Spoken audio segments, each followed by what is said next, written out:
Okay, so my name is Aline Mugambi. I've been involved in cryptocurrencies, specifically Bitcoin, for the last 26 months, to be specific. My background is sales and marketing. My last job was with Airtel Kenya, where I left as the enterprise sales manager. And then that was about 5 years ago. So I decided to go into the Juakali sector. I tried a couple of businesses in the Juakali sector. My first business was bottling water. I had a brand called Q2 that didn't do quite well because, you know, once you go into any business, you get to realize the challenges. So it became a very challenging, in fact, where I realized, you know, I have to sell loads of, water for me to make a good markup out of it. So after about a year, I had to shut down my factory and decided to move on to any other business I could do. So I went into, I've done a couple of businesses really. So I say I'm a typical hustler. Basically, you know, I'm a risk taker. I tried different things. I was importing diapers from Dubai, but of course the price wasn't competitive compared to what is in the local market. I ran a club at one point. And before I got introduced into cryptocurrency, which was in 2016, I had ventured into real estate, basically just to connect land buyers, land sellers, you know, tenants and landlords. And that one was comes with its own challenges. And then I also tried a bit of stint in breeding dogs, you know, for security farms. I went also into rabbit farming when we had that craze in Kenya, rabbit farming and quails. Didn't do very well in it because Kenyans don't eat as many rabbits. So at that point is where I was thinking, now, you know, I've tried a couple of businesses. Which other business can I do? Do I go back to employment, which I didn't want to go because I knew if I go back to employment, you know, I'll never come out of that rat race. So I decided, you know, let me try my hand in real estate. And so that's how, you know, at that point is when I was introduced into cryptocurrency. So a friend of mine who I've known for about 5 years is called Engineer Raymond Kaptich. Looked for me just to explain this whole concept of Bitcoin. And to tell you the truth, in 2016, I had never heard of Bitcoin. You know, having been in the telecommunication industry, it was total news. I didn't know what Bitcoin was. I had never heard of it. And even the few friends I asked, have you heard about Bitcoin? Nobody had heard much about Bitcoin. So he explained the whole concept of Bitcoin. And as much as he got all technical about it, because there's also a technical angle to Bitcoin and cryptocurrency, I didn't get much. But the one thing that I got and decided, and why I decided to get involved, is because I understood this is the future of money. You know, whether we like it or not, whether we understand it or not, this is the future of money. This is where the world is going. And I understood, you know, we use M-Pesa, for example, or mobile money, and we don't understand from a technological point of view how it works in the background. But we're just users. And, you know, if you look at the more Kenyans are using mobile money, the M-Pesas, you know, Airtel money, and we don't understand exactly how it works, but we are users. So I say, you know, even if I don't understand Bitcoin, for sure, you know, this is where the world is going. So that's why I got involved. Now, back to your question on what Bitcoin is, I'd explain it in the most layman's language because, you know, there's so much information out there, both positive and negative. And let me just explain Bitcoin in the easiest way that Kenyans can understand what Bitcoin is. Today, most Kenyans understand what Bonga Point is. You know, today, Diana, you can take your Bonga Points, go to Naivas, go to Tuskys, go to Good Life Pharmacy, buy your drugs, and pay using Bonga Point. So in essence, Bonga Point is money. Because money is anything you can exchange goods and services for. But we've never seen a bonga point. We don't know how it looks like. Is it red? Is it blue? You know, it's not something tangible that we've touched, but it is money. Now, that's a definition of a digital currency or a virtual currency. Now, Bitcoin is similar to bonga point, but on a global scale. That's how I'd explain it. Bitcoin is money. No, Bitcoin is just money like bonga point, but on a global aspect. Now, for us to understand Bitcoin as money, we have to look at the journey of money. Money has evolved. The past of money as we knew it was barter trade. You know, that's what our forefathers were using. They were using, you know, exchanging cowrie shells, spices, cows and goats. And once in a while, you know, girls would be thrown in that mix. So that's where money evolved. It took 400 years for it to get to the present state, which is what we know in general as fiat currency. You know, the Kenya shillings, the dollar, the pound, that in general is known as fiat. And not fiat the car, But fiat is actually a Latin word that means I declare. So the government of the day declares Kenya shilling as legal tender to be used in Kenya. So all the currencies globally right now are known as fiat currencies. Now the future and where the world is going, it's towards digital currency. We are transitioning from fiat currency to digital currency. Now one of those digital currency is Bitcoin. And for your own information, we have more than 2,000 types of digital currency. Bitcoin is just one of them. However, the reason why we focus on Bitcoin is because the adoption of Bitcoin is higher globally and the value is higher. Today, if you look at the value of one Bitcoin, it's about $5,000 for a Bitcoin. I mean, when I got involved in this in 2016, one Bitcoin was only $500, which is equivalent to about 50,000 Kenya shillings. Today, the same Bitcoin in 2 years is valued at $5,000.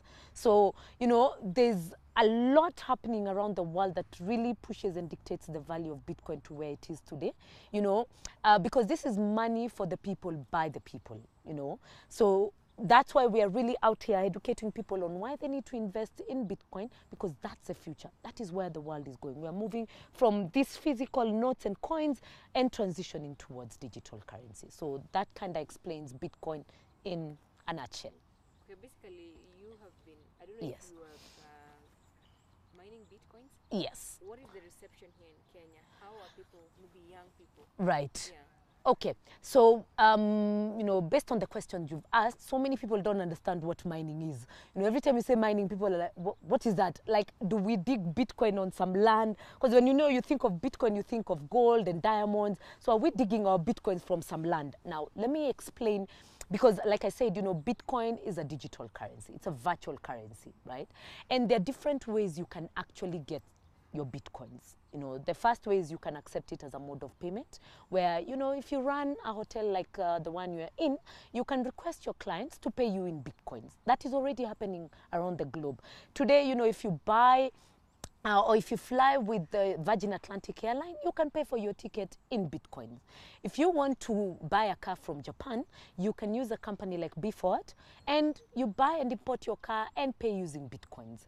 So Walmart, Starbucks, globally already people are accepting Bitcoin. Now locally, there's a feature that was actually aired about 2 months ago of this lady in Nyeri who was, a restaurant called Betty's Restaurant in Nyeri, where you go and eat your nyama choma and pay in Bitcoins. There's a mall called Spa on Thika Road near Riru, where they have a shop called Milano Collection. They just sell sports shoes, different labels, Adidas, Nike.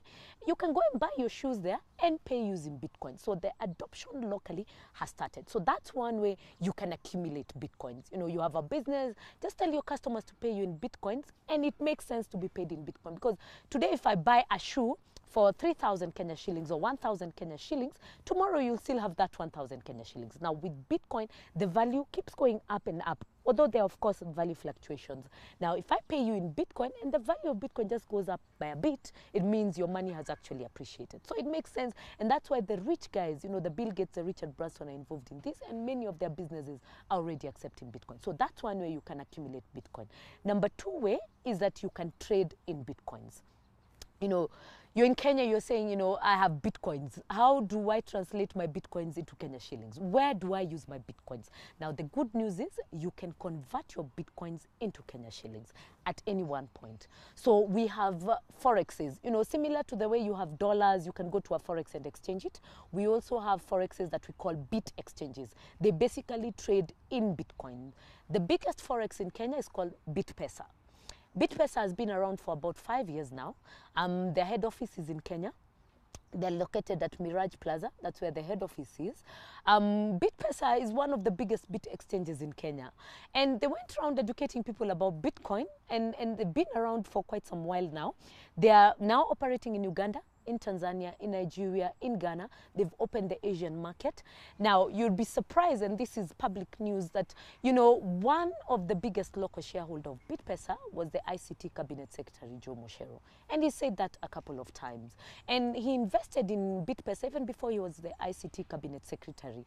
And, he got involved in Bitcoin because he was, among maybe the first Kenyans to really get to know about Bitcoin, and he invested in BitPesa. But, just the other day, they formed a task force that is headed by Professor Bitangendemo. So because, of course, conflict of interests, he had to relinquish his shareholding in BitPesa. But BitPesa is one of those exchanges. We have a new entrant into the market called Belfrix, which is a big company, an exchange globally that is big in Asia, Singapore, Malaysia. They're also operating here in Kenya. The government is aware. So, a lot is happening and many Kenyans are not even aware of what is happening. We have an app for individuals.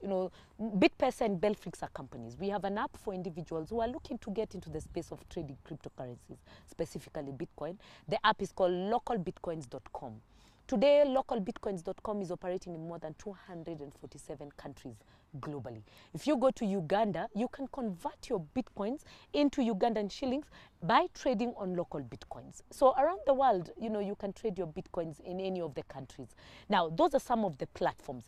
However, for someone looking to get into this space of cryptocurrency, I wouldn't recommend the first two because the value of Bitcoin is very volatile. The value of Bitcoin is purely determined by supply and demand.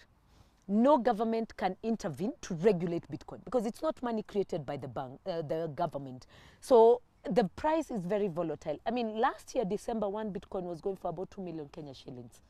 Today, the same Bitcoin is 500,000 Kenya shillings. So for someone who was looking to trade and they bought the Bitcoin at 2 million, they've lost about 1.5 million Kenya shillings looking at the value today. So for someone getting into this space, unless you know your game very well, I wouldn't recommend for you. The third option I would recommend for those looking to get into this space is what we call mining. Now, that sounds a bit technical. What does mining really mean?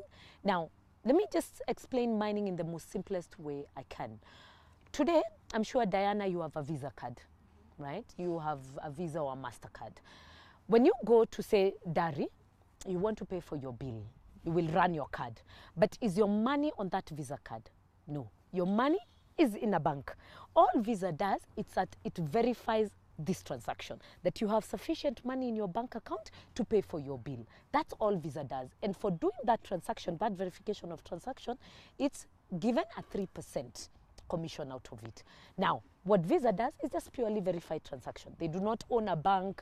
All they do is verify transaction. Now, in cryptocurrency, that whole process of verifying transactions, because they don't go through a bank. So that whole process of verifying transaction is what is called mining, where we have companies around the world that are verifying transactions, right? Now, verification of transaction, they use some physical gadgets, similar to a Visa card. They use some physical machine.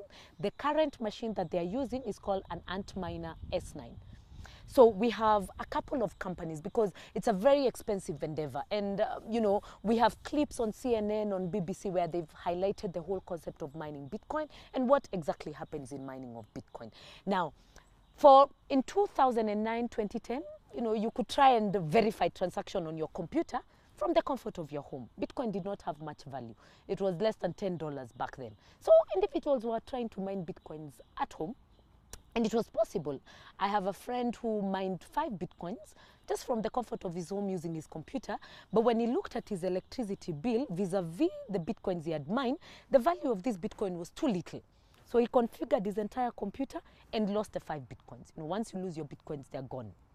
But now, we were just having a conversation about 2 weeks ago, and he was saying, I actually mined 5 Bitcoins, but because I didn't see the value of, keeping these Bitcoins or continuing to mine, I stopped mining, and he lost all his 5 Bitcoins. Now, today, if he had kept his 5 Bitcoins today will be worth about 2.5 million Kenya shillings, right? But it's because back then, Bitcoin didn't have a value. Now, we have a couple of companies globally that are mining Bitcoin. This has now been left to the big boys who have the financial muscle to mine Bitcoin, basically to verify transaction. The biggest players in this are Chinese companies, because the biggest cost you incur in mining is the electricity bill. Because that Antminer machine, because of the speeds it uses to verify transaction, uses about $4 of electricity every single day. Now, you need to purchase that machine. It would cost you about 500,000 Kenya shillings to purchase that machine. And there are main two companies that sell those machines. One is called Bitfury, which is an American company, and we have Bitmain, which is a Chinese company. They no longer sell to individuals because they cannot even, supply the existing companies that are looking to buy these machines. So you as an individual buying a machine for $500,000, you need to put it on electricity 24 hours because mining happens 24 hours. Then you need to be internet connected because it needs to be online because all this verification of transaction is done online. And number 4, you're competing with the big boys who have the financial muscles. They have, millions of dollars to buy millions of those machines. So it has become a race where common mwananchi is left out of this game. Now, some of the big companies that are mining Bitcoin, one of them is BTC Top. We have Antpool, we have Slashpool, we have Bitfury. Most of these companies are privately owned companies. We cannot quite buy shareholding into these companies. They're about 17 right now. And this information is in the public domain. Because right now, unfortunately, we have too many scams that are coming up around Bitcoin where, people are being cheated. We mine Bitcoins. And you can check for yourself this information by going to a site called www.blockchain.info. And if you go to charts and mining information and go to hash rate distribution, you'll see the companies that are currently mining Bitcoins right now. Now, you could be asking, what is blockchain? Because, so many people are hearing about Bitcoin. So many people are hearing about blockchain. So what's the relationship between Bitcoin and blockchain? Now, today, Diana, you have a bank account. Your bank account runs on what we call a private ledger. I cannot access your bank details. On the flip side, Bitcoin operates on a public ledger, which is called blockchain. Now, what does that mean? If I send you Bitcoin, or if I'm buying a car from Japan, that transaction of me sending Bitcoin from my wallet to a Japanese wallet where I want to buy the car or to your wallet has to go through blockchain for verification purposes. Now, that blockchain is a public ledger that I can go in, key in, your wallet address, and I can see how those transactions are moving about. With banks, your bank account, I cannot see that. It's only the back end of the bank that can see those transactions. Now, and that's, the power of blockchain. And that's why government are all about adoption of blockchain. Now, let me give you a Kenyan scenario, which is what the president is really looking at adopting. And that's why they formed the task force that is headed by Professor Bitangen Demo, where they're saying Kenya is ready for blockchain and digital adoption. Now, for instance, if we adopt blockchain in the Ministry of Lands, it means all the property we own in Kenya will be on blockchain. Similar to what, former, Cabinet Secretary Waiguru was trying to do with the IFMIS system, where, all transactions at NYS or government organizations go through IFMIS. But unfortunately, IFMIS can be manipulated. With blockchain, it cannot be manipulated. So what that means is, if, say, the lands registry is on blockchain, it means if I want to buy land, for example, in Karen, I want to buy land, I just need to key in, go on blockchain, check how big this land is, who is the current owner, is it on riparian, so that we eliminate the middlemen, right? So that is what governments are looking at adopting. And now blockchain and cryptocurrency runs on blockchain. So that's a relationship. All Bitcoin transactions go through blockchain. They go through blockchain. Now, blockchain is able to track the companies that are verifying this transaction, these companies that are known as miners. Right? Now, out of these companies, the 17 of them, 16 of them are privately owned. We cannot quite buy shareholding in them. And the only public mining company that is there is called BitClub Network. Right? And you can go online and confirm for yourself this information. Now, BitClub Network was started in September of 2014. Where they said, how do we make it possible for Diana, for Aline, to get involved in this whole process of verifying transaction and becoming miners? Because it's just left to the big boys who mine Bitcoin and then they can sell to the traders, the Bitpesas, and then the Bitpesas can sell to us at a markup. How do we get into the source of Bitcoin, which is mining of Bitcoin? So they said, why don't we form like a chama, a group, tyranny of numbers, what they call it. So we come together, you buy whatever number of machines you are able to purchase, invest in that, and whatever BitClub mines, we share. So that was the whole concept behind BitClub Network. Now, like I said, we have so many scams that have come along. in the same, spirit of saying we mine Bitcoin, and so many Kenyans, unfortunately, are losing their hard-earned money because of these scams. And the reason why people are losing money is because of lack of information. And that's why we are out here educating as many people that want to listen, so you don't lose your hard-earned money. You can check that information. So that basically explains mining and how, as a common mwananchi, as Aline, I can get involved in mining, because this company, Bit Club Network, is open to the public. You can come and invest, buy some shares, and get involved in mining of Bitcoin.